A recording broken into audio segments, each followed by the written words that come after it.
कामस्य, श्रीमद् भागवतम प्रथम स्कंद दूसरा अध्याय 10वां श्लोक। काम, आज का विषय है जिए क्यों। अच्छा विषय है ना, जिए ही क्यों। आप तो ब्रह्म ज्ञानी है, मैं जानता हूँ, भक्ति करने के लिए आप पहले से जानते हो, लेकिन विषय बताया जा रहा है जिए क्यों। क्यों जिए भाई, क्या करें, जिए जी के क्या करना है। कहते ना खाने कमाने के लिए जीना है, लेकिन क्यों खाना है, क्यों जीना है, ये विषय है। तो मेरे पीछे बोलिए। कामस्य नेन्द्रिय प्रीति, कामस्य नेन्द्रिय प्रीति, लाभो जीवेत यावता, लाभो जीवेत यावता, जीवस्य तत्व जिज्ञासा, जीवस्य तत्व जिज्ञासा, नार्थो यस्येह कर्मभि, नार्थो यस्येह कर्मभि। कामस्य नेन्द्रिय प्रीति, कामस्य न इंद्रिय प्रीति, लाभो जीवेत यावता, लाभो जीवेत यावता, जीवस्य तत्व जिज्ञासा, जीवस्य तत्व जिज्ञासा, नार्थो यस्येह कर्मभि, नार्थो यस्येह कर्मभि। कामस्य नेन्द्रिय प्रीति, कामस्य नेन्द्रिय प्रीति, लाभो जीवेत यावता, लाभो जीवेत यावता, जीवस्य तत्व जिज्ञासा, जीवस्य तत्व जिज्ञासा, नार्थो यस्येह कर्मभिः, नार्थो यस्येह कर्मभिः। प्लीज। कामस्य नेन्द्रिय प्रीति, कामस्य नेन्द्रिय प्रीति, लाभो जीवेत यावता, लाभो जीवेत यावता, जीवस्य तत्व जिज्ञासा, जीवस्य तत्व जिज्ञासा, नार्थो यस्येह कर्मभिः, नार्थो यस्येह कर्मभिः। शब्दार्थ देखिए।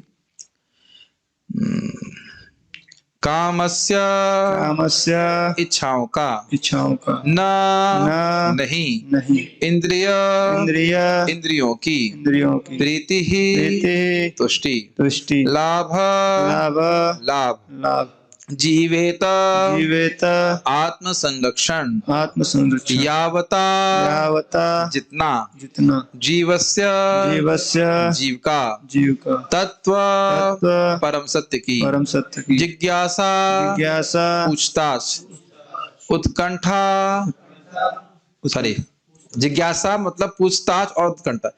मेरा ध्यान कहीं और चला गया था, इसमें चार्जिंग नहीं हो रहा था, चार्जिंग करिए। न नहीं, अर्थ, अंत, अंत, लक्ष्य, लक्ष्य, यह च इह, यह च यह, अन्य जो भी, अन्य जो भी, कर्म भी, वृत्तियों के द्वारा, वृत्तियों के द्वारा। अनुवाद। जीवन की इच्छाएं इंद्रिय तृप्ति की ओर लक्षित नहीं होनी चाहिए।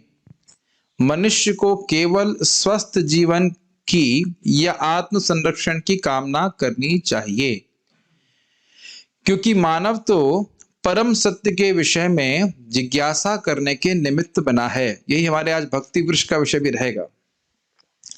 मनुष्य की वृत्तियों का इसके अतिरिक्त अन्य कोई लक्ष्य नहीं होना चाहिए। बहुत महत्वपूर्ण श्लोक है ये। कामस्य, श्लोक को वापस देखिए। कामस्य न इंद्रिय प्रीति, काम मतलब इच्छा। तो काम किस लिए करते? अपनी इंद्रिय तृप्ति के लिए ही तो काम बोलते हैं। तो कहते हैं ना, काम को, अपनी इच्छाओं को इंद्रिय प्रीति के लिए, इंद्रियों को अच्छे लगने वाली वस्तुओं या विषयों में नहीं लगाना चाहिए। तो आप कहेंगे अरे हम सोएंगे नहीं, खाएंगे नहीं तो फिर मर जाएंगे ना। कहते हैं हाँ, इसलिए लाभो जीवेत यावता। ये लाभ नहीं है कि इंद्रिय तृप्ति करो, लेकिन इंद्रियों को यथा उचित देना पड़ेगा ताकि जी सको। ये समझ में आ रहा है ना? प्रभुपाद जी संबंध में बताते हैं कि इंद्रिय तृप्ति कैसा है, न खाने में नमक की तरह। नमक बहुत कम होगा तो भी दिक्कत, और बहुत ज्यादा होगा तो भी दिक्कत।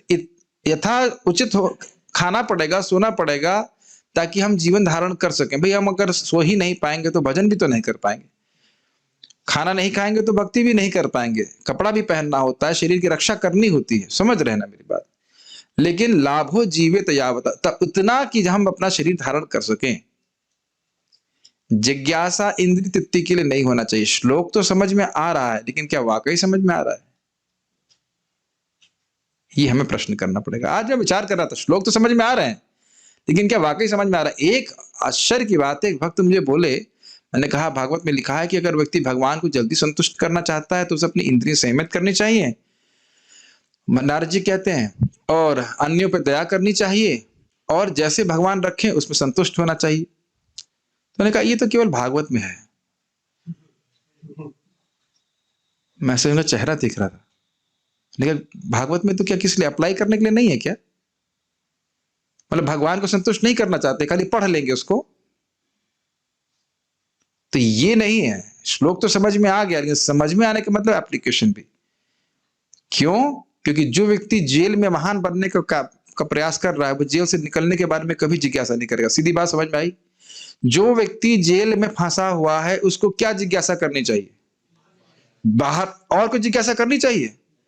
अब जेल में जब तक है, तब तक तो फिर खाना पीना पड़ेगा ना। ये सच्ची घटना बोल रहा हूं। हमारे भक्त का कुछ प्रॉब्लम, हमारे भक्त एक भक्त को जानते हैं जिनको वाकई अभी देखा था ना, मथुरा में 1 साल तक जेल में रहना पड़ गया था।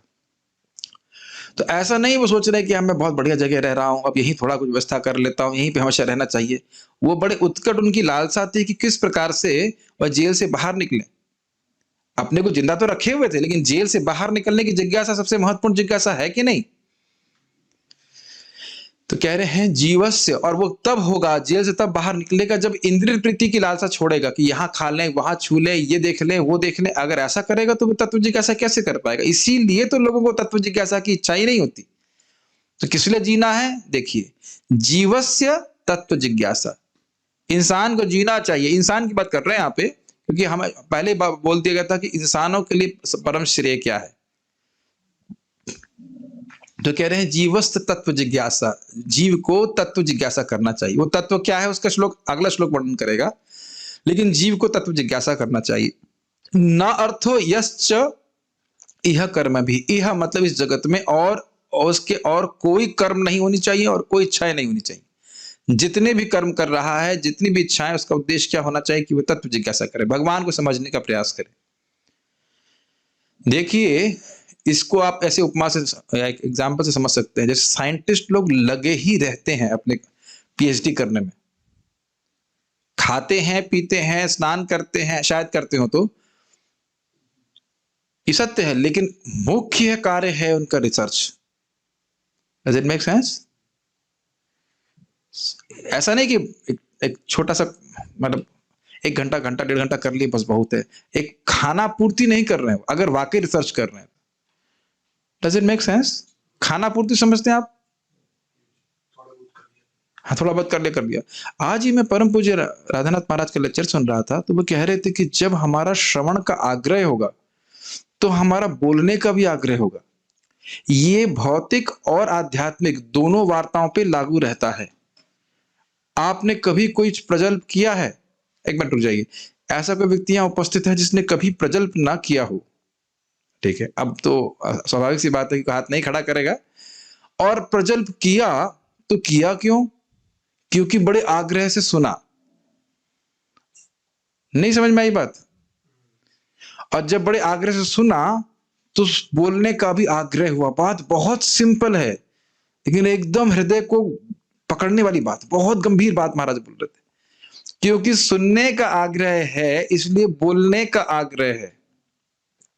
अब अगर भगवान के बारे में सुनने का आग्रह होगा, तो बोलने का भी आग्रह होगा।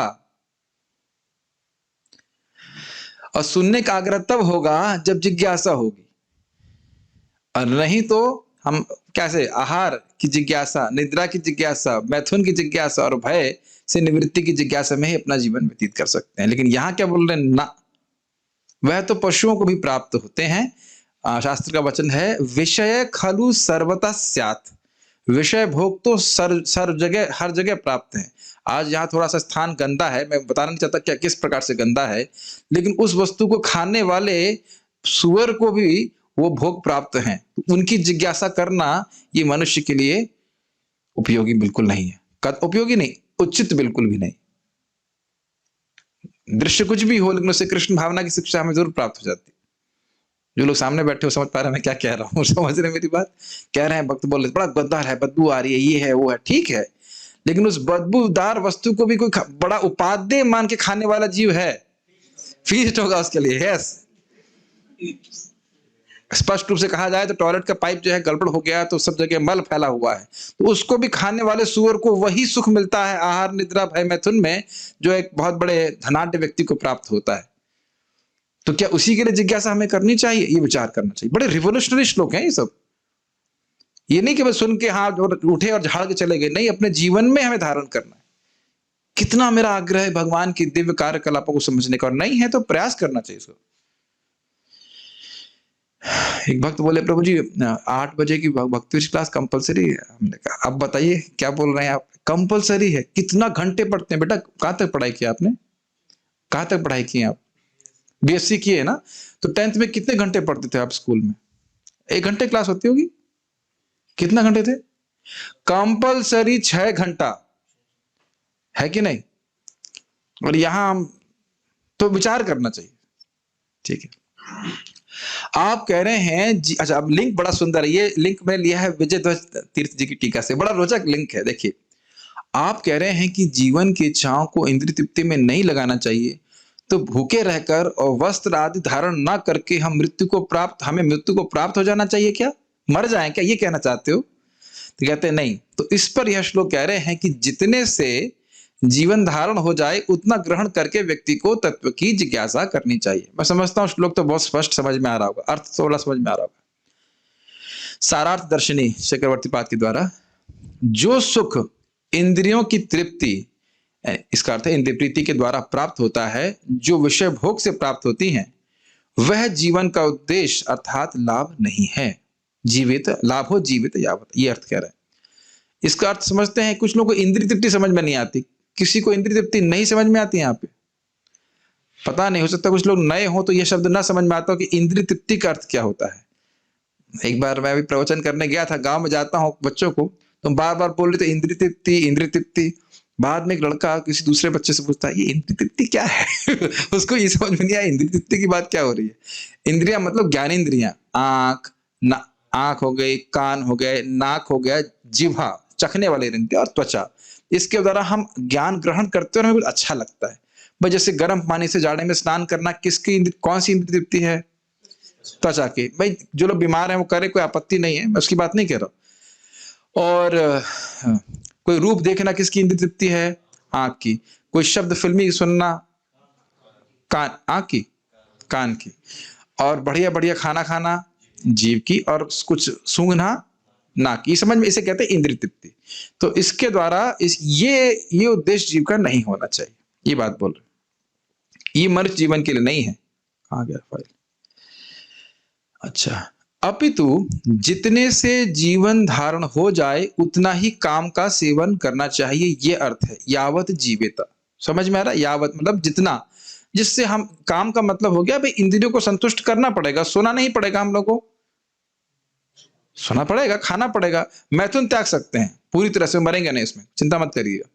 लेकिन बाकी फिर भी कुछ लोगों के लिए वह भी आवश्यक होता है, क्योंकि बहुत भोग की इच्छा है, तो कोई बात नहीं। लेकिन जो भी है, और अपनी रक्षा भी करनी पड़ती है। आपको अपना क्या कहते हैं उसको, घर बनाना पड़ता है, सब इत्यादि जो भी कुछ है। तो ये इतना ही ग्रहण करना चाहिए जिसकी व्यक्ति जी सके। इसीलिए जब ऐसी बातें बोली जाती है ना कि प्रभुपाद इस बात को बोलेंगे कि केवल संतान उत्पत्ति के लिए ही स्वयं करना, तो लोगों को बड़ा ही शॉकिंग लगता है। लेकिन वो इसलिए शॉकिंग लगता है क्योंकि वो समझ नहीं पा रहे हैं कि मानव जीवन है किस लिए। अगर मैं ऐसे कहूं कि रेसिंग गाड़ी में, फॉर एग्जाम्पल, आप लोगों ने बहुत पहले कभी देखा होगा, मोटर कार की रेसिंग होती है, तो उसमें टायर खराब हो जाता है कभी कभी तेज चलने से। तो वहां पे वो कुछ क्षणों के लिए रुकते हैं ताकि टायर जल्दी से जल्दी चेंज हो और वो आगे भागे। ये नहीं है कि आप बहुत रेसिंग कर ली, आप थोड़ा बैठे यहाँ पे आराम से चाय वाय पिए, नहीं, उनको जल्दी होती है कि हमको बहुत आगे जाना है। मेरी बात समझ रहे, उदाहरण समझ रहे? ये अपने ही जीवन में देख लीजिए, पेट्रोल लेने के लिए जाते हैं बाइक पे, तो कहते हैं वहीं पे चाय पिए। मैं समझता हूं कि पेट्रोल पंप पे चाय की दुकान तो आज तक हम शायद कभी देखे नहीं। देखे हैं आप लोग? होती है, शायद होती हो, पता नहीं, हमें तो कभी देखा नहीं पीते हुए, क्योंकि लोग तुरंत भरा करके तुरंत आगे बढ़ना चाहते हैं पराया से। उसी प्रकार से व्यक्ति को जीना चाहिए। खाना पीना जो कुछ भी है वह इसलिए ताकि हम भगवान की भक्ति कर सकें। भक्ति करनी चाहिए बड़े ही निश्चल भाव से, निश्चल नहीं कहना चाहता हूं मैं, नहीं निष्कपट भाव नहीं, मैं कह रहा हूं आराम से, मतलब निश्चिंत भाव से करनी चाहिए। और इंद्रिय तृप्ति जल्दी जल्दी कर लेनी चाहिए। इंद्रिय तृप्ति मतलब जो भी शरीर को चलाने के लिए चाहिए, खाना पीना जो कुछ भी है, उसको मिनिमाइज करना चाहिए। महाराज समझा रहे थे कि कोई अगर गाड़ी हो उसमें पेट्रोल बहुत लगे और कहे भाई तुम गाड़ी क्यों चला रहे हो, कहते पेट्रोल खत्म करने के लिए। ये तो उद्देश्य नहीं हुआ ना। अरे पेट्रोल भरवाया है तो पेट्रोल जलाने के लिए भी तो गाड़ी चलानी पड़ेगी। ऐसा करते हैं हम लोग? हम लोग गाड़ी में पेट्रोल भराते ताकि कहीं पहुंच जाएं, पेट्रोल जलाने की गाड़ी नहीं चलाते हैं। समझ में आना बात? तो इसको आप सामान्य शब्दों में कहें तो खाने के लिए नहीं जीना होता है, जीने के लिए खाना चाहिए। जितना आवश्यक है उतना भगवान देते भी हैं, और उसके लिए रख करके अपने जीवन को हाई एफिशिएंसी में रखते हुए भगवान की भक्ति करनी चाहिए। हाई एफिशिएंसी समझ रहे हैं? माइलेज अच्छा होना चाहिए। ठीक है। जो इंद्रिय तृप्ति ज्ञानी और योगियों को प्राप्त होती है वह उनकी साधना के मुख्य फल के साथ प्राप्त होने वाला अनुषंगिक फल है, और उसे उनके कर्मों का फल कहा जाता है। क्योंकि ज्ञान और योग निष्काम कर्म योग के परिणाम हैं, इस कारण से जो भी सुख या सुख नहीं होना चाहिए, सुख या दुख होना चाहिए, उन्हें प्राप्त होता है, उसे वे अपने कर्मों का फल ही देखते हैं। इसको ये समझने का प्रयास कीजिए। देखिए भगवत गीता में इसका वर्णन है निष्काम कर्म योग, फिर उसके द्वारा ज्ञान योग, और उसके द्वारा आगे जाकर के अष्टांग योग। ठीक, तो ज्ञान योग निष्काम योग के संपादन का परिणाम है। हिंदी स्पष्ट समझ में आ रही? संपादन करने से ज्ञान योग की अधिकार प्राप्त होता है, फिर आगे जाकर अष्टांग योग का अधिकार प्राप्त होता है, और लक्ष्य क्या है? मुक्ति। तो इनका ये सब साधन करने का मुख्य लक्ष्य है मुक्ति। तो क्योंकि कर्म किए हैं तो कुछ जो भी फल सुख या दुख आ रहा है वह उनके कर्मों का फल है, ये बोल रहा है। और मुख्य फल है उनका मुक्त हो जाना, आत्मा का अनुभव प्राप्त करना। लेकिन अनुसंगिक फल मतलब अनुसहित फल, जो फल वो नहीं चाहते हैं लेकिन साइड में मिल रहा है, वो है उनको कुछ भौतिक वस्तुएं प्राप्त होंगी। लेकिन वो जो प्राप्त हो रहे हैं चाहे सुख या दुख, वो किस लिए प्राप्त हो रहे हैं? उनके कर्म के फल के अनुसार। उनका कर्म है, इस कारण से ऐसा वो कर रहे हैं। ठीक, भक्तों के लिए जो इंद्रिय सुख प्राप्त होता है, जो उनकी भक्ति करने का अनुषंगिक फल होता है, वह कर्म का फल नहीं होता, क्योंकि भक्ति कर्मों का परिणाम नहीं होती है। एक बात बताना भूल गया मैं कि योगियों को भी जो सिद्धियां प्राप्त होती हैं वह उनकी योग साधना का अनुषंगिक फल है, वो मुख्य प्रयोजन नहीं होना होता है। मुख्य प्रयोजन उनका है मुक्ति, लेकिन अगर वो सिद्धियों के चक्कर में फंस गए तो वो अनुषंगिक फलों के चक्कर में फंस जाएंगे। तो इसलिए विवेक रहना चाहिए कि उस योग सिद्धि का प्रयोग मैं लोगों को प्रभावित करने के लिए ना करूं। अब हम भक्ति पे आ जाते हैं। भक्त के जीवन में भी सुख और दुख आता है। आप लोग अनुभव कर रहे हैं कि भक्ति करने के बाद भी कुछ दुख आए हैं? आते हैं। हाँ, आप रोज आप डांटते हो तो बहुत दुख आता है। हाँ, मैं आपके व्हाटएवर भक्ति का अनुषंगिक फल हूँ। ठीक है, जो भी है। रोज उस दिन हम जब मैं सो रहे थे, आपने सबके सामने डांटा जूम पे। हाँ, ये मेरा कर्तव्य है, ये अनुषंगिक फल है आपका। ठीक है, तो खैर जो भी कारण है, अनुषंगिक फल समझ रहे हैं। मुक्ति भक्ति हम किस लिए कर रहे हैं? भक्ति प्राप्त करने के लिए। लेकिन क्या आप यहाँ देख रहे हैं, प्रैक्टिकल देख रहे हैं कि इस्कॉन में जो हमारे ब्रह्मचारी जो मंदिर में रह रहे हैं, भक्त लोग रह रहे हैं, उनको बिना मेहनत के बड़े आराम से जीवन जीने को मिल रहा है। गौर गोपाल प्रभु, क्या लगता है आपको? और लोग कभी कभी बोलते भी हैं तुम लोग कुछ करते नहीं। ऐसा नहीं कुछ नहीं करते हो, जरा सुबह 3:30 बजे उठ करके दिखाओ। मुझे याद है हमारी बोल रहा हूँ क्योंकि माता जी थी, एक रिश्तेदार यहाँ पे आई दूसरे रिश्तेदार के संग, नाम नहीं रख रहा हूँ कौन थे, और टॉन्ट मार रही थी। हाँ भैया, तुम तो अकेले हो, तुम लोग उठ जाते हो मंगल आरती के लिए सुबह। तो उनके पति ने बोला तो तेरे को छोड़ देता हूँ यहाँ पे, तू भी रुक जा यहाँ पे। नहीं नहीं, तो इतना आसान नहीं है कि रोज जाड़े में, बरसात में, गर्मी में रोज सुबह उठ करके जॉब करना सबके लिए, है ना? रह जाओ भाई, क्या दिक्कत है? बहुत बार लोग है तुम तो भाई ब्रह्मचारी हो तो तुमको दिक्कत है, तो आप आइए, अब हमारा आश्रम खाली है, क्या रहिए, कौन दिक्कत है?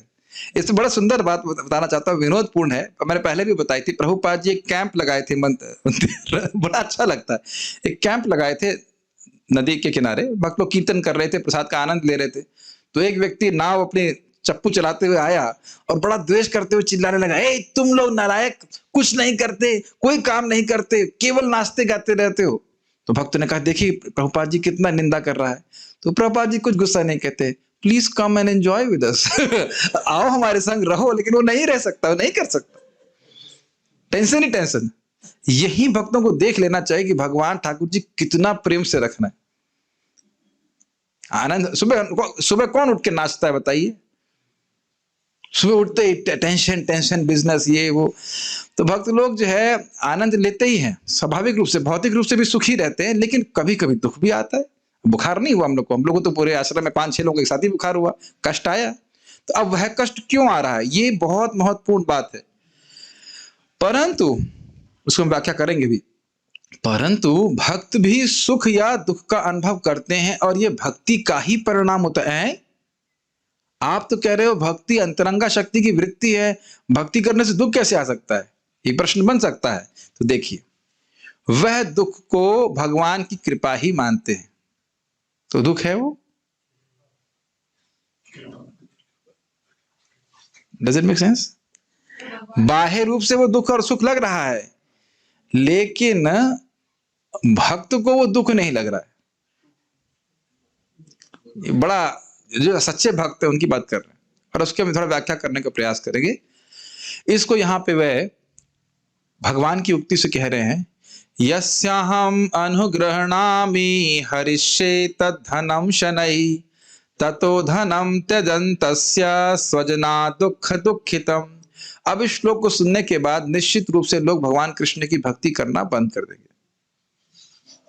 यस, कुछ लोग नहीं करते, अगर उनकी ठीक ठीक समझावट नहीं है। तो जो लोग भक्ति करते रहना चाहते हैं वो लोग क्लास छोड़ सकते हैं, क्योंकि ये शेष लोग सुन करके आप लोग भक्ति करना छोड़ दोगे। अरे प्रभु ऐसी बातें क्यों कर रहे हैं, जरा सुनिए, देखिए, बहुत सूक्ष्म विचार है, ठीक से समझेंगे तो समझ में आएगा क्या कहना चाहते हैं भगवान। यस्या अहम अनुग्रहणामि, जिसपे मैं विशेष कृपा करता हूं, विशेष कृपा। हरिष्ये तद धनम शनै, धीरे धीरे उसका सारा धन छीन लेता हूं। अरे बाबा, भावो भावो यहां से।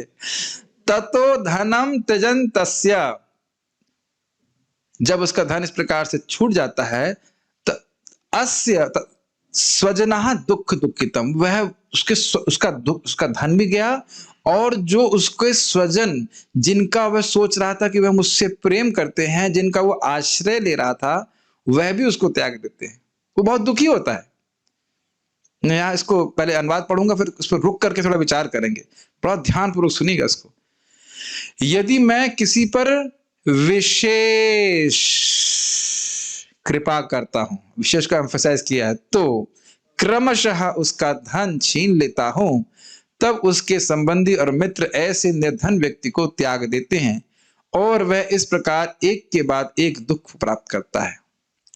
अभी प्रश्न बन सकता है कि भगवान क्यों बोल रहे हैं विशेष कृपा। देखिए, जो भक्त भक्ति कर रहा है और भगवान में आसक्त है, वो जगत की भोगों से बिल्कुल वो उसकी स्पृहा नहीं है, उसके संग भगवान को ऐसा करने की जरूरत है ही नहीं।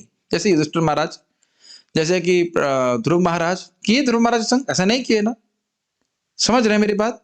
लेकिन जो भक्त भगवान के चरण कमल का आश्रय लेना चाहता है, लेकिन भौतिक भोगों में आसक्त होने के कारण वो नहीं ले पा रहा है, तो भगवान उसका बंधन स्वयं काटते हैं। ये सब बंधन है, बहुत धन और बहुत प्रिय स्वजन, ये सब बंधन है। जैसे अब आपको एक उदाहरण दूंगा, बिल्कुल स्पष्ट समझ में आ जाएगा। विभीषण जी ने और रावण ने और कुंभकर्ण ने ब्रह्मा जी के लिए तपस्या करी। तो रावण ने कहा कि मुझे बहुत शक्तिशाली होना है, 10 हाथ चाहिए, ऐसे करके वरदान कहा। ब्रह्मा जी ने कहा ठीक है। कुंभकर्ण जब बोलने गए तो सरस्वती माता ने घुमा दी उनकी बात, ने कहा मैं सोना चाहता हूं। तो उसका ठीक है, तथास्तु सो जाओ। लेकिन विभीषण जी ने क्या कहा, मुझे भगवान श्री राम में शुद्ध भक्ति चाहिए, शुद्ध भक्ति चाहिए।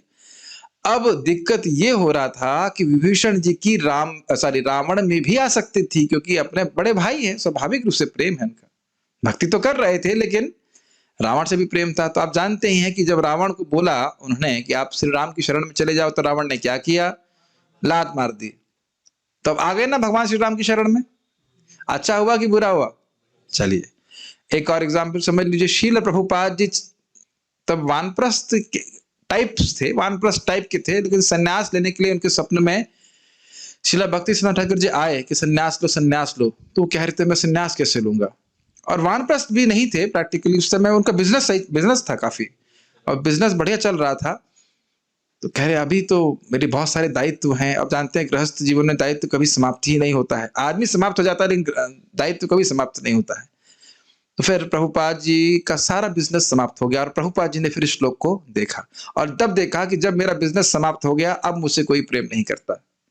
देखिए वास्तविक रूप से इस जगत में जो भी भौतिक संबंध है हमारे, वो हमसे प्रेम नहीं करते हैं।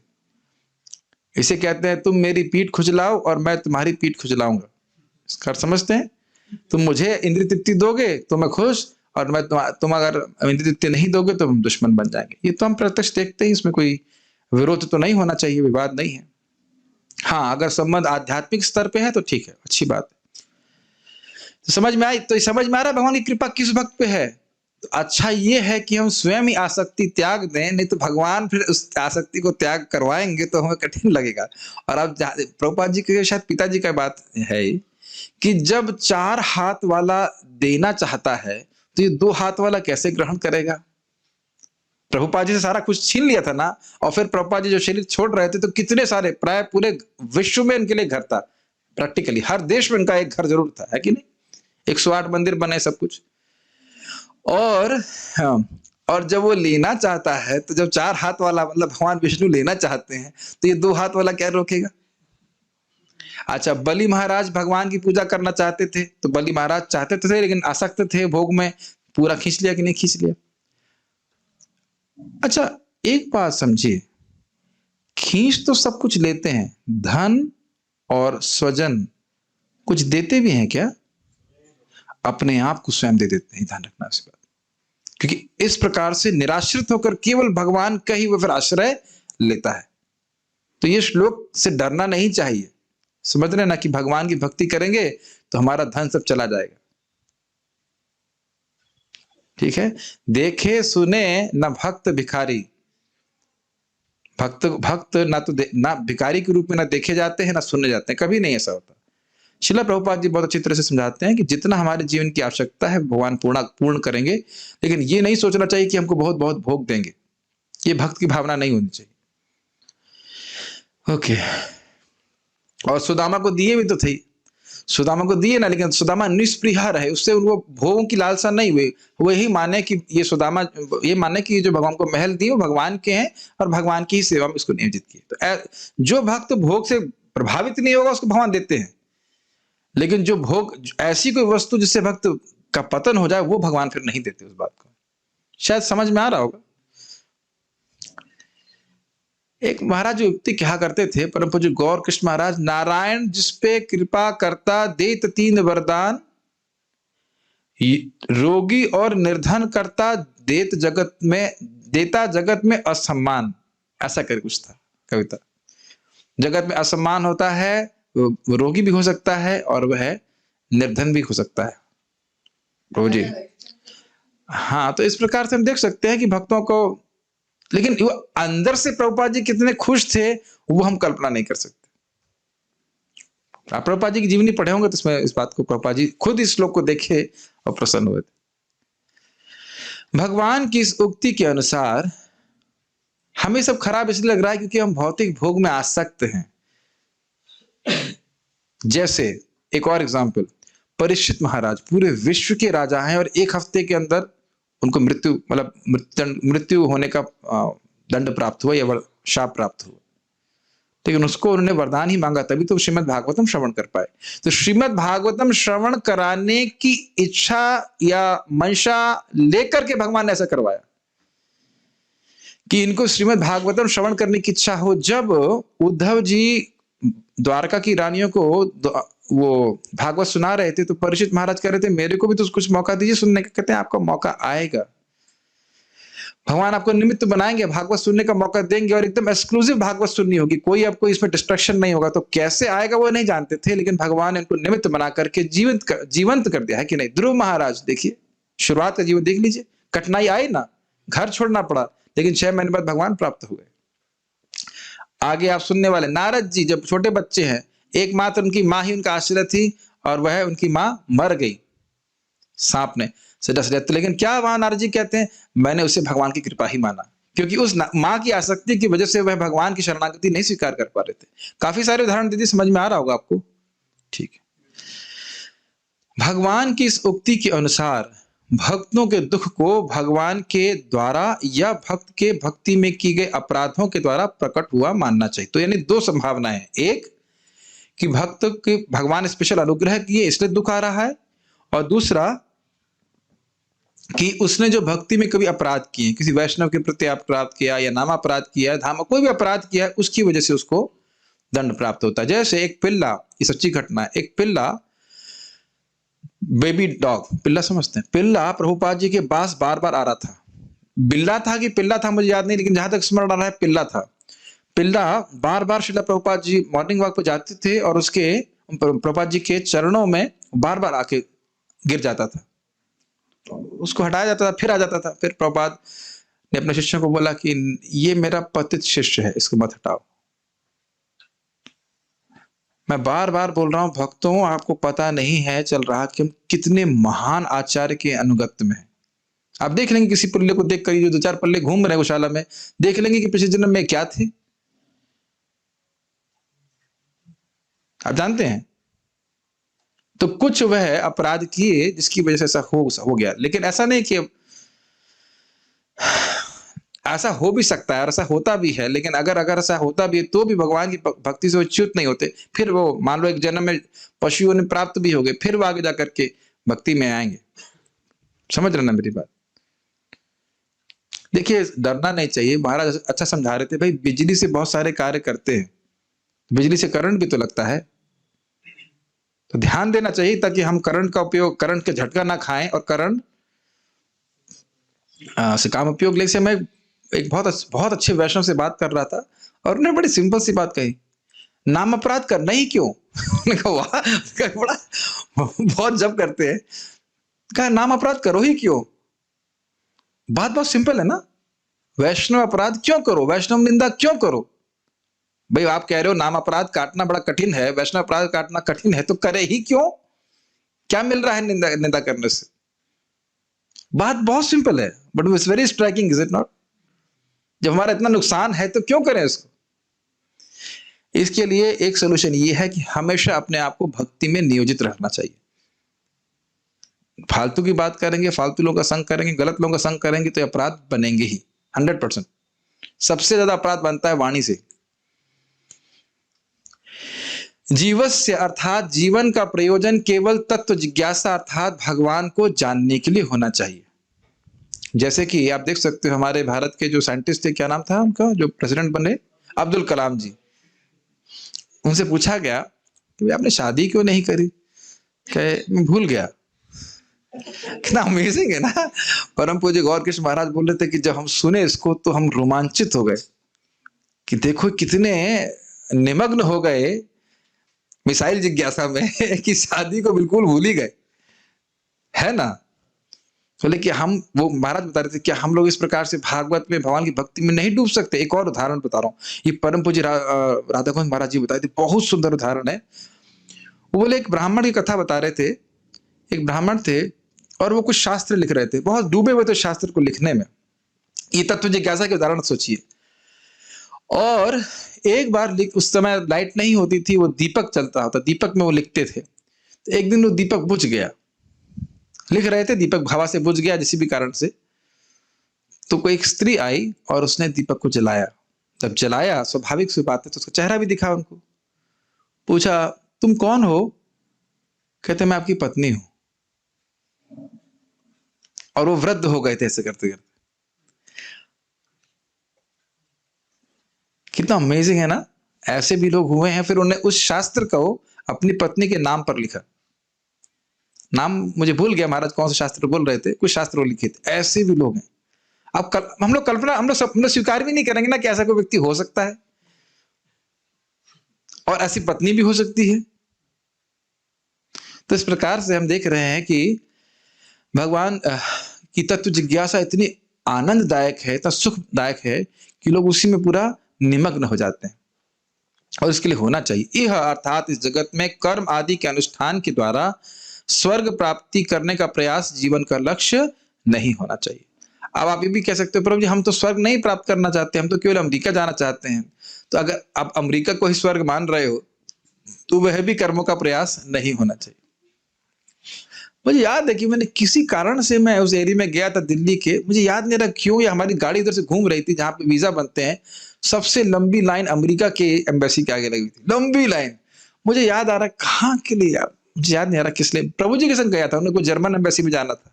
वहां इतने लोग नहीं थे, लेकिन अमेरिका के लिए लंबी लाइन। जैसे हम लोग, आज मैं तुलसी आरती गा रहा था भक्तों के साथ, तो मुझे याद आ रहा था भक्त लोग कैसे मजाक बनाते हैं, मोरा ए अभिलाष अमेरिका देश दियो वास। क्या हुआ? अच्छा, तो इस प्रकार नयन धेरी गो सदा डॉलर रूप राशि। मेरा यही अभिलाषा है कि आप मुझे अमेरिका में वास दे दीजिए, और मैं हमेशा डॉलर की राशि देखता रहूं। तो इस प्रकार से व्यक्ति को जीवन नहीं रखना चाहिए, ये सब मूर्खता है। आगे पढ़ते हैं। नोट दिया गया है, तत्व विचार को त्याग कर विषय आसक्त नहीं होना चाहिए। इस कारण से जो इस प्रकार से विषयों में आसक्त हैं वे मूर्ख ही हैं, यह भाव है। क्यों? क्योंकि मानव जीवन में ही हम तत्व जिज्ञासा कर सकते हैं, बाकी पशु योनि में तो केवल भोग जिज्ञासा ही होगी, ये अर्थ है। कर नहीं सकते ना वो लोग, तो केवल खान आहार निद्रा भय मैथुन के बारे में ही सोचेंगे वो। यस। तात्पर्य, पूर्ण रूप से मोहग्रस्त भौतिक सभ्यता गलत तरीके से इंद्रिय तृप्ति की इच्छा पूर्ति की दिशा में अग्रसर है। हाँ, मोहग्रस्त मतलब अपने को शरीर मानना, भौतिक सभ्यता, और गलत तरीके से मतलब अब तो धर्म आचरण भी नहीं करते। इंद्रिय तृप्ति के लिए भी धर्माचरण अब बंद हो गया है, केवल इंद्रिय तृप्ति, पशुवत इंद्रिय तृप्ति को वह में लगे हुए हैं। ऐसी सभ्यता में जीवन के सभी क्षेत्रों में इंद्रिय तृप्ति ही चरम लक्ष्य होता है। कुछ भी कार्य कर रहे हैं, उद्देश्य है भोग, चाहे राजनीति हो या कि समाज सेवा, परोपकार, परहितवाद या धर्म, यहां तक कि मोक्ष में भी वही इंद्रिय तृप्ति के रंग की प्रधानता बढ़ती ही जा रही है। मतलब मैं अपने भोग, मैं कैसे सुखी हूं, ये बात, भगवान कैसे सुखी हूं, मैं कैसे सुखी, मतलब मेरी इंद्रियां कैसे सुखी हों, क्योंकि मोह क्या है कि मैं शरीर हूं, तो मैं शरीर को किस प्रकार से संतुष्ट करूं, इंद्रियों को किस प्रकार से संतुष्ट करूं, इसी में पूरा जीवन जा रहा है। क्या ये आपको दिख रहा है समाज में? पिक्चर देखना, होटल में जाना, यहां करना, वहां करना, यह कोई नहीं सोच रहा है ना कि इसका क्या प्रभाव मेरे जीवन में पड़ेगा।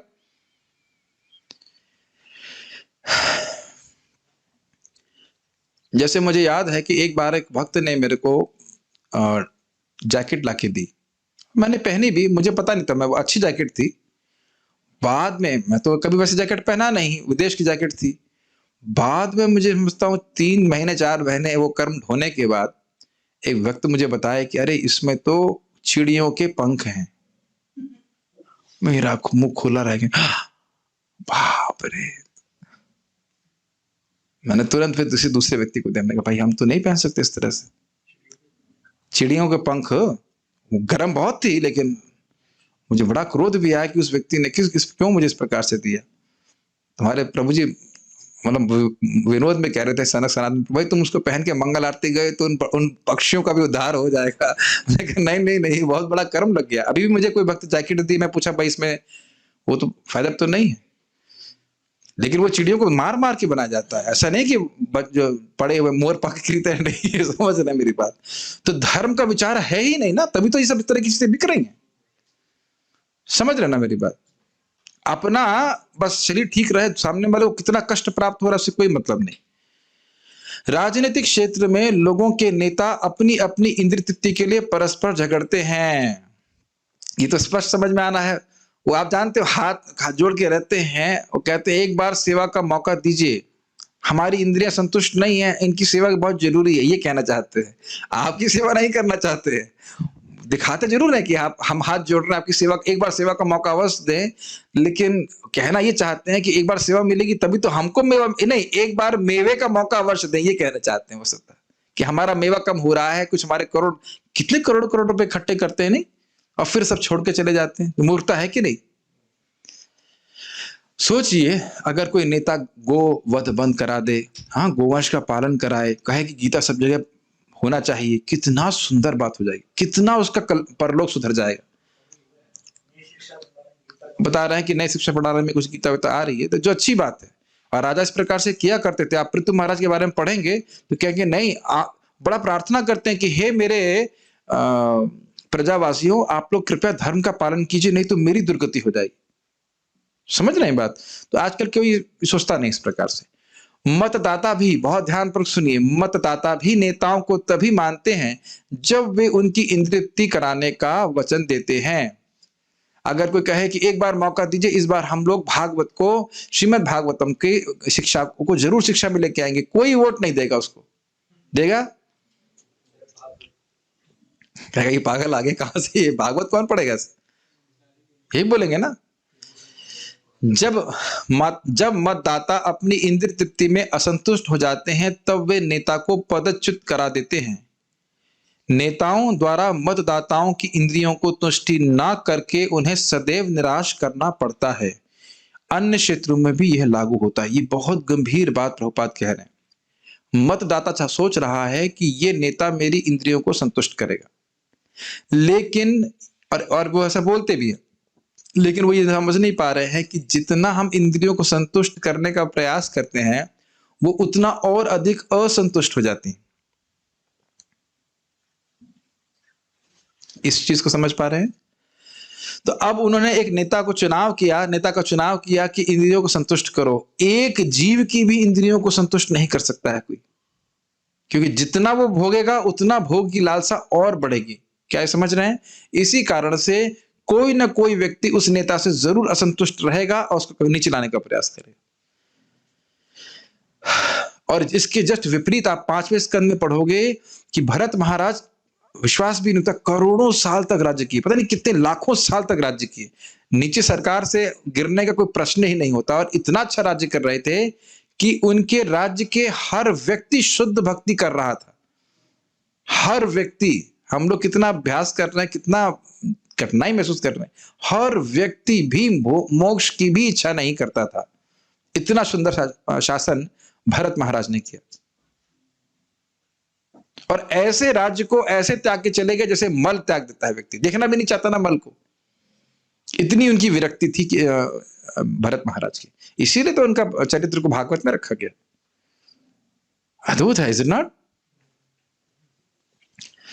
तो क्यों संतुष्ट थे? क्योंकि भगवान की भक्ति। तो समझिए मेरी बात, जो भी लीडर है उसका कर्तव्य है कि वह शिक्षा दे कि भगवान की भक्ति करो, और वह भक्ति भी निष्काम भाव से करने की शिक्षा देनी चाहिए, तभी जीव संतुष्ट होगा। ये नात्मा सुप्रसिद्ध थी। इसीलिए सूत गोस्वामी हमारे लीडर है, वो हमको इस प्रकार की शिक्षा दे रहे हैं। प्रभुपाद जी हमारे लीडर हैं, वैसी ही शिक्षा दे रहे हैं। और उसका फायदा क्या होगा?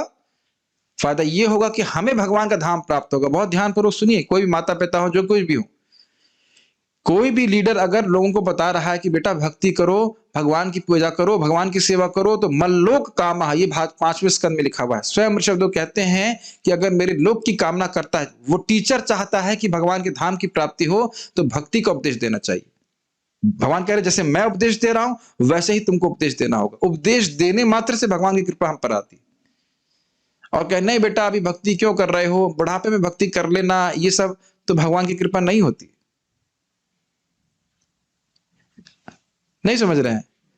बच्चा नहीं पढ़ेगा तो उसको डांटते हैं, और बच्चा सुबह उठ के जप नहीं करेगा तो अब बच्चा है, अभी सुबह कैसे उठेगा, ये है, बोलते हैं ना सर। तो ये समझना चाहिए, इंद्रियां संयमित करने से ही व्यक्ति को सुख प्राप्त होता है। तो ये समझ में आ रहा है कि वो असंतुष्ट क्यों हो जाएंगे? वो होंगे ही क्योंकि इंद्रिय तृप्ति करने से व्यक्ति असंतुष्ट होता ही है। कोई भी जीवन की समस्याओं के प्रति गंभीर नहीं है। समस्या आप जानते ही हो, जन्म मृत्यु जरा व्याधि दुख दोषानुदर्शनम। इसको नहीं देख रहा है कि इसको सॉल्व करना की बहुत जरूरी है। यहां तक कि परम सत्य से तदाकार होने के इच्छुक पथगामी मुमुक्षु भी इंद्रिय तृप्ति के लिए आध्यात्मिक हत्या करने तक को उद्यत रहते हैं।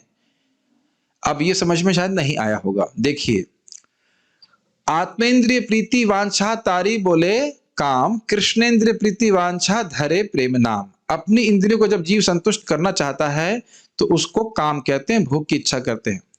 और जब हम कृष्ण की इच्छा, इंद्रियों को संतुष्ट करना चाहते हैं तो उसे प्रेम कहते हैं। तो जो भोगी व्यक्ति है वह तो चलो भोग कर रहा है, स्पष्ट समझ में आ रहा है। जो मुक्ति चाहता है वो क्या चाहता है कि मैं ब्रह्मज्योति में मिल जाऊं और मुझे बहुत समय तक नहीं, कभी भी ना इंद्रियां प्राप्त हो, ना अस्तित्व प्राप्त हो, ना व्यक्तित्व प्राप्त हो, मैं किसी की सेवा नहीं करूं। यहाँ सेवा करके हम परेशान हो गए, यहाँ के स्वामी बहुत खराब है। तो उसमें कृष्ण की इंद्रियों को संतुष्ट करने की कोई भावना है? आप समझ में आया कि यह भी भोग है। लेकिन भक्त क्या चाहता है? नहीं, मैं भगवान के पास जाऊंगा और भगवान की सेवा करूंगा, है कि नहीं? हम रोज गा रहे हैं तुलसी आरती में, क्या है? विलास को नहीं, सेवा अधिकार दियो करो निज दासी। नित्य सेवा मांग रहे हैं ना भगवान की, ये बात है। अंतर देख रहे हैं ना, तो ये बात है। किंतु भागवत का कथन है कि मनुष्य को इंद्रिय तृप्ति के लिए नहीं जीना चाहिए। इंद्रियों की तुष्टि वहीं तक की जाए जहां तक आत्म संरक्षण हेतु आवश्यकता है, इंद्रिय तृप्ति के लिए नहीं। जैसे अब सुबह 4 बजे के बाद सोना क्या है?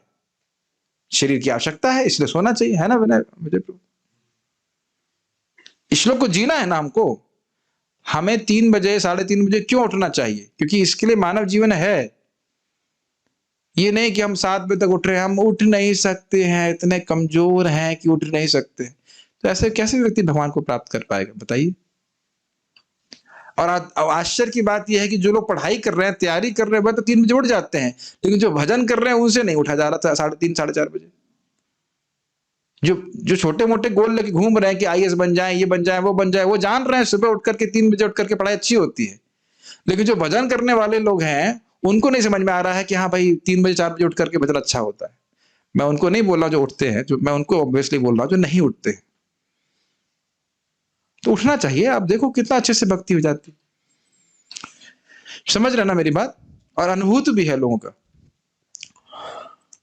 तो अब अगर उसमें इंद्रियां बोले कंबल कितना अच्छा है, कई 84 लाख योनियों में घूमने के बाद तुमको ये कंबल प्राप्त हुआ है, इसका सुख तुमको जरूर भोगना चाहिए। तो मन तो ये बोल सकता है, लेकिन मन की हमें नहीं सुननी चाहिए। ठीक है? हम लोगों को कंबल में जितनी बढ़िया नींद आ रही है, उतना ही पशुओं को नींद आती है, कोई अंतर नहीं है। कंबल से टॉयलेट का रास्ता बड़ा दूर है। ठीक है, कह रहे हैं प्रभु जी कंबल से बाथरूम का रास्ता में बहुत कष्ट आता है, लेकिन बेटा तपो दिव्यम पुत्र का ये ना सत्वम शुद्धे तस्मात् ब्रह्म सौख्यम तो अनंतन। बेटा तपस्या करो, इससे हृदय शुद्ध होगा और तुम अनंत सुख की प्राप्ति करोगे। ठीक है? और ये इंद्रियां कुछ ना कुछ तुष्टि चाहती हैं, अतः ऐसी इंद्रियों की तुष्टि के लिए कुछ विधि विधान बनाए गए। तो अब इंद्रियां हैं तो कुछ इंद्रिय भोग चाहती हैं, तो उनको मैंने नमक वाला एग्जाम्पल दिया था, तो थोड़ा नमक देना पड़ता है। किंतु इंद्रियां अनियंत्रित भोग के लिए नहीं है। जैसे उदाहरण प्रभुपाद जी मैथुन का दे रहे हैं। उदाहरणार्थ, विवाह यानी स्त्री तथा पुरुष की युति यानी संयोग संतान उत्पत्ति के लिए आवश्यक है, किंतु यह इंद्रिय भोग के लिए नहीं होता। स्वेच्छा निरोध के अभाव में परिवार नियोजन के लिए प्रचार करना पड़ता है, किंतु मूर्ख लोग यह नहीं जानते कि परम सत्य की खोज में लगते ही स्वतः परिवार नियोजन हो जाता है। जो व्यक्ति को, भाई अब्दुल कलाम वाली एग्जाम ले लीजिए, कलाम जी का, अब जो मिसाइल जिज्ञासा में लगा, उसे कहां परिवार के लिए समय है? क्यों परिवार बढ़ाएगा? तो जो व्यक्ति भगवान की समझ गया कि मेरा जीवन बहुत छोटा सा है, कितने साल बाकी हैं, 38 का हो गया मान लीजिए मेरा जीवन, तो इसी प्रकार सभी लोगों का जीवन है थोड़ी देर में खत्म हो जाएगा। तब उसके लिए क्या इतना फैलावा करना? और अगर मान लीजिए कोई गृहस्थ आश्रम में, तो भी ये नहीं कि बस अब तो हम अपने बच्चों के लिए जी रहे हैं, अब हम ये कर रहे हैं वो कर रहे हैं और भगवान की भक्ति नहीं कर सकते, ये बेवकूफी है। महाराज जी इस बात को बोल रहे थे, कह रहे थे कि कोई जीव आपके बच्चे के रूप में आया है, अब उसमें इतनी ममता करना है, हमारा ये है वो है, और भक्ति छोड़ देना, ये तो बहुत गलत बात है। भाई आप परिवार पालन कीजिए, कुछ भी कीजिए, इसका अर्थ ये नहीं कि स्वयं भक्ति ना करें। ठीक है, बात समझ में आ रहा है? परम सत्य की खोज करने वाले, ये समझिए इस बात को, जब हमारे जीवन का कोई उच्चतर लक्ष्य नहीं है तो हम इस प्रकार की काम इच्छाओं से प्रभावित होते हैं। एग्जाम्पल समझिए, जैसे बांस की सीढ़ी, समझते हैं बांस की सीढ़ी? बांस की सीढ़ी में हम लोग चढ़ते हैं, चढ़े भी होंगे। तो चढ़ने के लिए एक बहुत महत्वपूर्ण चीज होती है, दोनों हाथ से पकड़िए, पांव रहते हैं और ऊपर देखना होता है। देखना होता है कि नहीं? समझ रहे हैं? नीचे तो नहीं देख सकते ना उसमें। तो आप जब ऊपर देख रहे हैं, तो आप ऊपर चढ़ना चाहते हैं, ऊपर देख रहे हैं तो नीचे नजर नहीं है। तो जब हमारी दृष्टि भगवत धाम की ओर होगी कि मुझे भगवान की प्राप्ति करनी है, भगवान के धाम की प्राप्ति करनी है, तो इधर काम इच्छाओं पे ध्यान नहीं जाएगा। और बार बार हम अगर केवल ये मानते रहेंगे मैं शरीर हूं, तो फिर काम के द्वारा प्रभावित होना स्वाभाविक सी बात है। और अगर हम ऐसे लोगों के संग हैं जो भोग में लगे हुए, तब तो बिल्कुल स्वाभाविक है। जो लोग श्रीमद् भागवतम श्रवण कर रहे हैं, कुछ तो मन में आ रहा होगा ना कि मैं क्यों भोग में फंसा हुआ हूं, अगर हम पूरी तरह भोग में भी फंसे हुए हैं तो भी। इसीलिए श्रवण करना चाहिए ताकि हम समझ में आए कि एटलीस्ट हम गलत ट्रैक तो हमारा सही नहीं है कम से कम। परम सत्य की खोज करने वाले कभी भी अनावश्यक इंद्रिय तृप्ति के प्रति आकृष्ट नहीं होते, क्योंकि परम सत्य की खोज के कार्य में वे पूरी तरह व्यस्त रहते हैं। ये मैंने हाईलाइट क्यों किया गया है। फिर अब्दुल कलाम जी वाला एग्जाम्पल ले लीजिए, जो मिसाइल जिज्ञासा में पूरी तरह व्यस्त है, वो खाने की भी सुधि नहीं होती होगी, मैं मानता हूं इस बात। तो इज इट नॉट? तो आप वही एग्जाम्पल आप समझ लीजिए कि खाना पीना जल्दी जल्दी जल्दी मतलब जितना आवश्यक है वो कर करके अपना समय बचा करके व्यक्ति भगवान की भक्ति में लगाए, ये बुद्धिमानी होती है। स्वाभाविक सी बात है, से आप सुबह से उठे रहेंगे तो 1 घंटा रेस्ट कर सकते हैं, नहीं तो आपको नींद ही आती रहेगी दोबारा भजन करने में, जब करने में वो कोई दिक्कत नहीं है। लेकिन आज तो छुट्टी है, आज मेरा प्रिय कंबल कहाँ है, अगर ये भावना है तो ये हम गंभीरता नहीं दर्शाती है। तो आज संडे है, आज तो हम छुट्टी मारेंगे लंबी, कहाँ मंगल आरती जपना जब करना, ऐसा कोई छुट्टी नहीं, ठीक है। और मैं समझता हूं भक्तों को याद भी रहता नहीं होगा कि संडे क्या है, मंडे क्या है, ट्यूसडे क्या है, सारे दिन तो एक है। प्रभुपाद से पूछा गया, कृष्ण भावना में कोई रिक्रिएशन नहीं है, कोई मनोरंजन नहीं है? तो प्रभुपाद जी ने कहा, कृष्ण भावना में मनोरंजन के अलावा है क्या? सभी तो मनोरंजन है, कीर्तन है, कथा है, प्रसाद है, जप है, सब कुछ अच्छा ही तो लगने वाली चीज है। इसलिए भक्त लोग को चेंज नहीं करते। अतएव जीवन के प्रत्येक क्षेत्र में परम सत्य की खोज को ही चरम लक्ष्य बनाना चाहिए। इससे मनुष्य सुखी होगा, क्योंकि वह तरह तरह की इंद्रिय तृप्ति में कम लिप्त होगा। तो अब समझ में आ रहा होगा स्पष्ट। और वह परम सत्य क्या है, इसकी व्याख्या आगे की गई है। तो यहां तक किसी भक्त का कोई प्रश्न है, उसको मैं देख लेता हूं।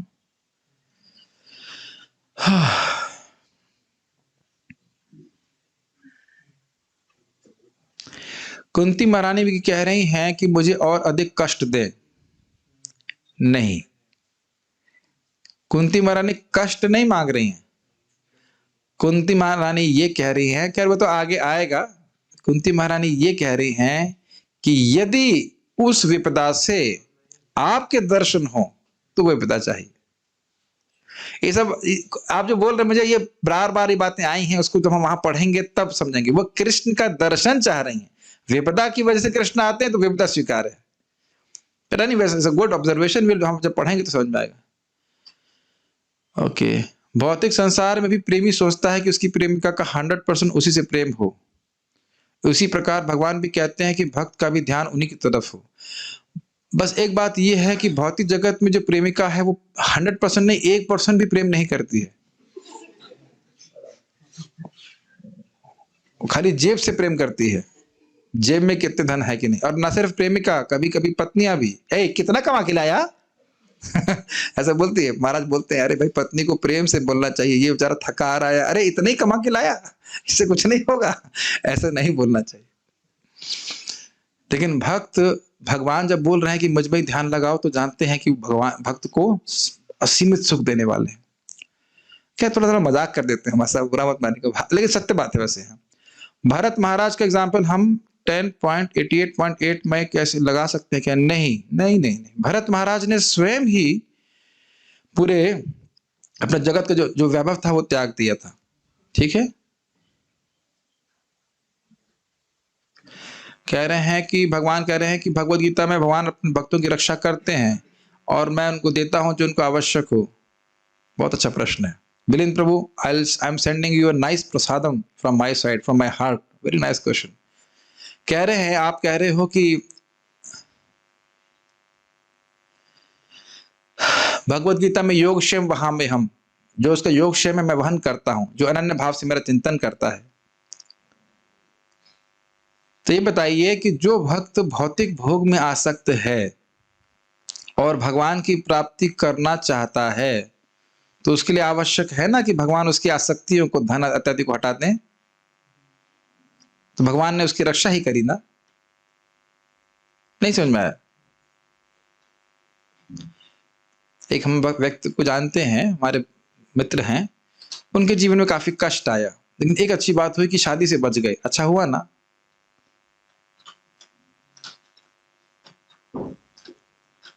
हाँ, कहते हैं प्रभु बच गया। उस तक बहुत इनकी इच्छा थी शादी करने की, अब इतना कष्ट आया कि कहते अरे कुछ शादी वादी कुछ नहीं कर सकता मैं। बच गए ना उससे, भजन करने के लिए पूरा फ्री है ना। पता नहीं कितने लोग को ये कृपा लग रही कि नहीं।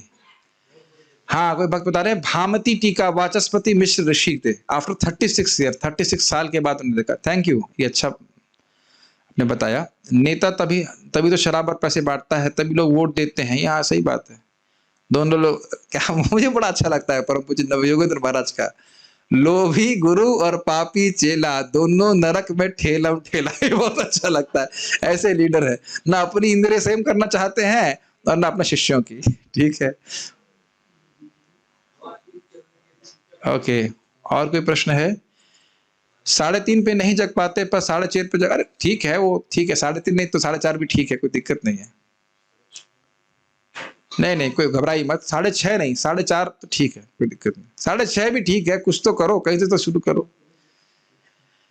हाँ, जिस भक्त ने भक्त वैष्णव के प्रति अपराध किया है उसे क्या करना चाहिए? वैष्णव की सेवा करना चाहिए। देखिए बहुत सिंपल बात है, वैष्णव अपराध से हमारा नुकसान होता है, बहुत ज्यादा नुकसान होता है, तो वैष्णव सेवा से बहुत फायदा होता है, तो फायदा उठाओ ना। पॉजिटिव पॉइंट है। इसीलिए मैं करुणामृत प्रभु के थ्रू बहुत सारा सेवा करना चाहता हूँ। मेरी इच्छा थी कि जो भक्त आए सबको अच्छा अच्छा प्रसाद खाने को मिले। ना तो मैं बना सकता हूँ, मेरे को आइडिया नहीं है, लेकिन प्रभु जी बनाते हैं और सब लोग मेरी तारीफ करते हैं। प्रभु जी जब से आप इंचार्ज बने बड़ा अच्छा प्रसाद बना।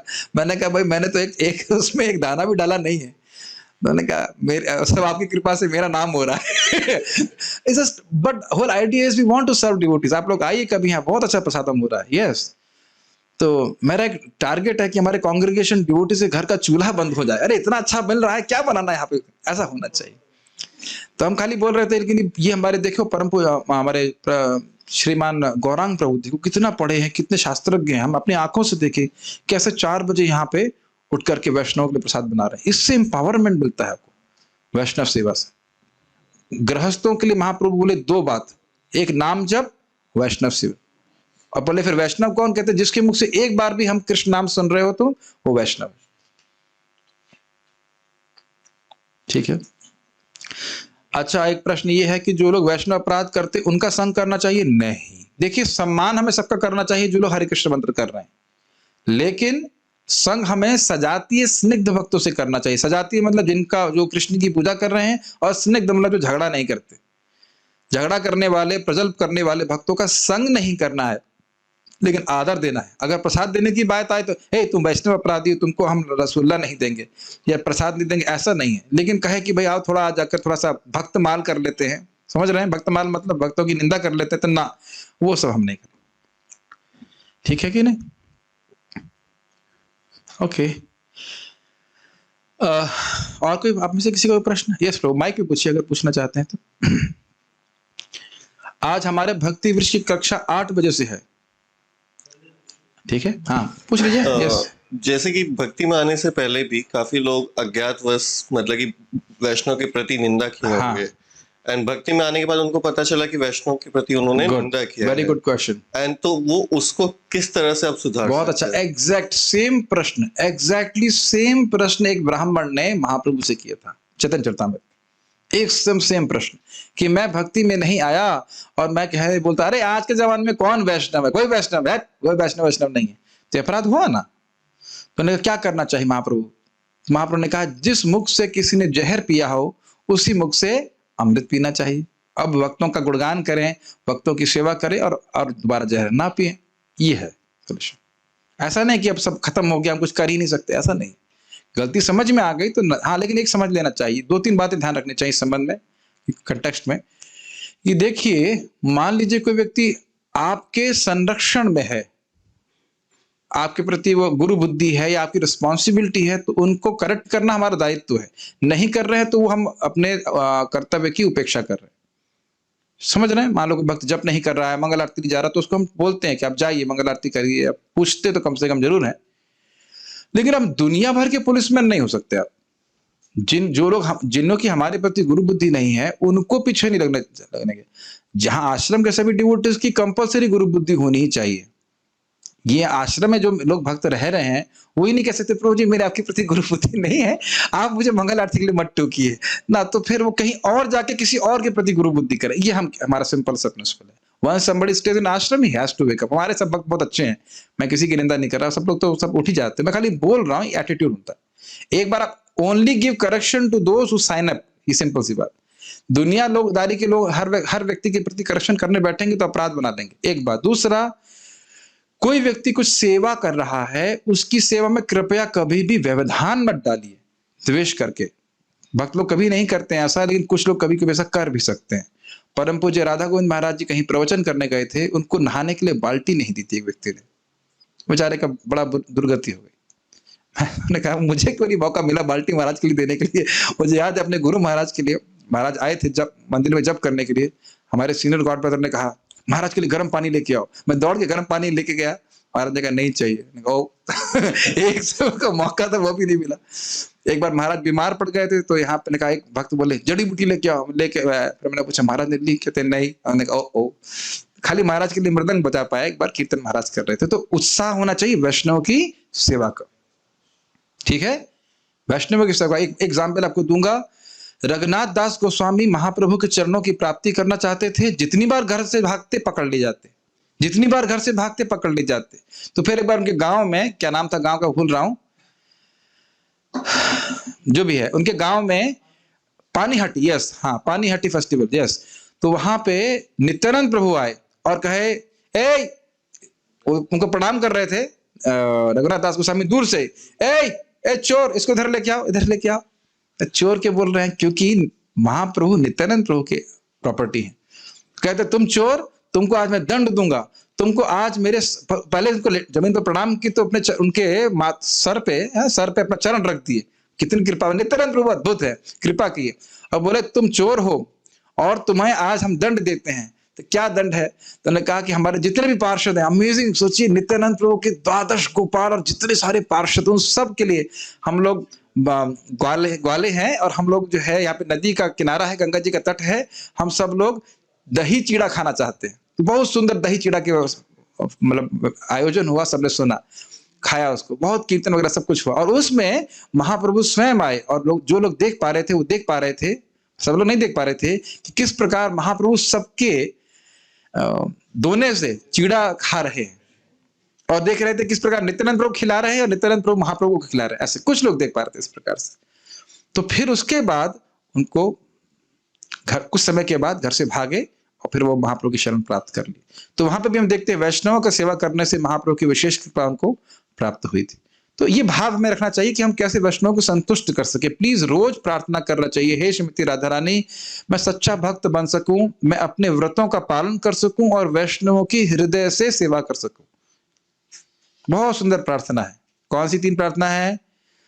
कैसे आहार खा सकूं, निद्रा ठीक से कर सकूं ये नहीं, कैसे मैं सच्चा भक्त बन सकूं, निस्वार्थ भक्त, हाँ, और कैसे मैं अपने व्रतों का पालन कर सकूं। ये 16 माला का नियम है, 4 नियमों का पालन मैं पूरा अच्छी तरह से कर सकूं, और कैसे वैष्णव की मैं हृदय से सेवा कर सकूं, किसी भी रूप में।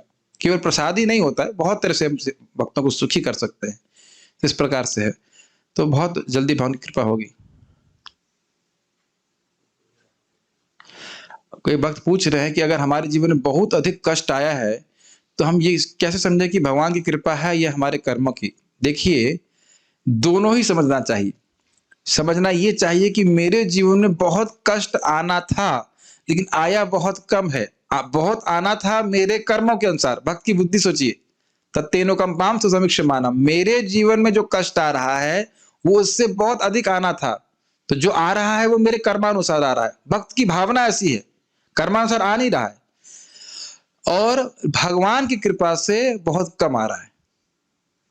Does it make sense? नहीं समझ में आया? भक्त क्या सोच रहा है, ये मेरे कर्मों की वजह से आ रहा है, भगवान को दोष नहीं दे रहा है, लेकिन आ बहुत कम रहा है क्योंकि भगवान की कृपा है। और मैं तो अपने जीवन में स्वयं देखा, मेरे को तो भगवान बहुत कम करके दिए, नहीं इतना ही कम करके दीजिए, मेरे पास और सहन शक्ति नहीं है। लेकिन जैसे मेरे को डेंगू हुआ था, मैं तो हॉस्पिटल भी नहीं गया। हमारे माली ने कहा कि वो कौन सी होता है, कुछ अर्क पी लो, तो पिया, 3 दिन में ठीक हो गया, हम चले गए वहां पे मंगल आरती में जाने लगे, तो देख नहीं रहा कोई दिक्कत है। तो मैं तो जीवन में देखा कई बार बीमारी होती भी है, लेकिन भगवान की कृपा से बहुत जल्दी ठीक हो जाती है। और दूसरी बात क्या है, बीमारी का दुख याद रहता है क्या? अभी हम लोग कुछ समय पहले बुखार से पीड़ित थे, हुआ था तो 4 महीने पहले, तो क्या अब याद है क्या उसके लिए रोते रहे, बताइए? और अगर हम भक्ति नहीं कर रहे होते तो क्या वो दुख नहीं आता? और कभी कभी हम जो दुख नहीं है उसको भी दुख मानते हैं। मुझे हंसी आ रही थी इस बात पे कि एक बार मैं यहाँ पे कौन सा वो नेहरू प्लेस है दिल्ली में, कुछ काम करने गया व्यक्ति एकदम रोता हुआ है, ना जान ना पहचान, बिल्कुल पकड़ लिया। कहा प्रभु जी बहुत दुखी हूं। हमने क्या हो गया भाई, क्या हो गया? कहते मेरी पत्नी छोड़ के भाग गई। हमने कहा अरे ये तो अच्छी बात है, गुड न्यूज। कहते तो दुख तो तुम मान के बैठे हो ना। जो सुख है तुम दुख मान रहे हो। जैसे हमारे एक सन्यासी कहते हैं, divorce is fast track to vanaprastha. तो आप दुख मान के बैठे हुए हैं ना, ये बात है। खैर ये सब तो विनोद की बात थी, भगवान कृपा ही करते हैं। तो हम यहाँ रुकते हैं, हमारे पास 5 मिनट का समय है। हम भक्ति वृक्ष शुरू करना चाहते हैं। जो